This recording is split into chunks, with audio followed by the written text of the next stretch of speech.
Welcome back. It is now time for our ETF Spotlight. We're taking a look at the iShares U.S. Consumers Goods, ticker IYK. That's up more than 50% in the past year. It's up slightly this morning.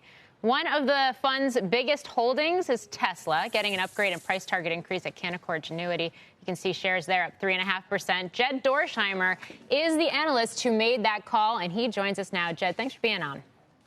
Thanks for having me. Why the upgrade today? Yeah, I mean, there's really three things that I think it boils down to. The first is delivery numbers in the transition from sort of low volume, high price vehicles to high volume, lower price. So that's the Y and the three. We saw those numbers out. We think that'll lead to greater profitability. Second is probably more technical, but the, surface level, we think that the 4680 battery will open up capacity. That'll drive into the solar and storage market, mainly on the storage side of things.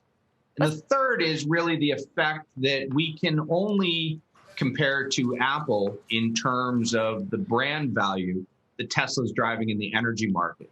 And so we think that they're doing the same thing and that that's going to resonate and has a logarithmic benefit versus a linear that the competitors are taking.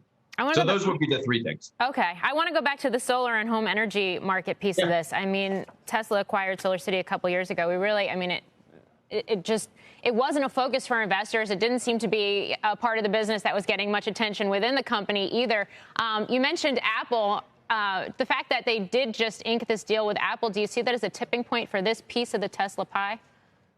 Well, if you notice today, they actually just added a utility section on their website. I think that this is going to be an area of focus. Now, they can't focus on this area, at least on the energy storage side, unless you have ample capacity. And so if you look at the all of the capacity has been going to the vehicles, Model S, X, 3, Y. And as they open that up, we think this is going to be another leg to this stool. Hey, Jed, I just wonder, your thesis, your framing is understood, but do you think the street is still myopic about the car business and that once we get signs that the GMs and Fords of the world are going to get a leg higher, at least on the chase, that they're going to think of Tesla as an auto story and they're not going to be giving things like storage enough credit? Yeah, and I think that's where the street will be wrong. I think that will be the focus. I mean, that's what I'm going out on a limb and saying. I think that the way that Tesla looks at solving problems is fundamentally different. Now, I've worked within a Fortune 500. I understand that logic and the linear way that most companies are attacking the problem. But I think Tesla is bringing a machine gun to a knife fight. And I think that is going to continue to allow them to expand their lead. Have you factored in possibility of infrastructure spending here in the U.S. and what that could mean for the company, or would that just be an added bonus to your thesis right now? Yeah, it's hard to say that that's parsed out. I mean, I think that would be an added bonus.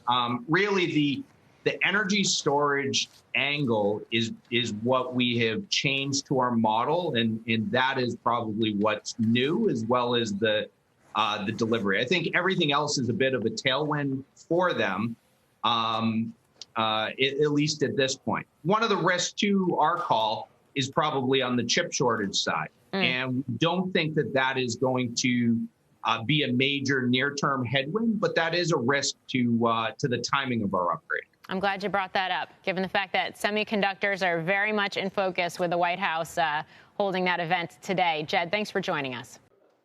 Shepard Smith here. Thanks for watching CNBC on YouTube.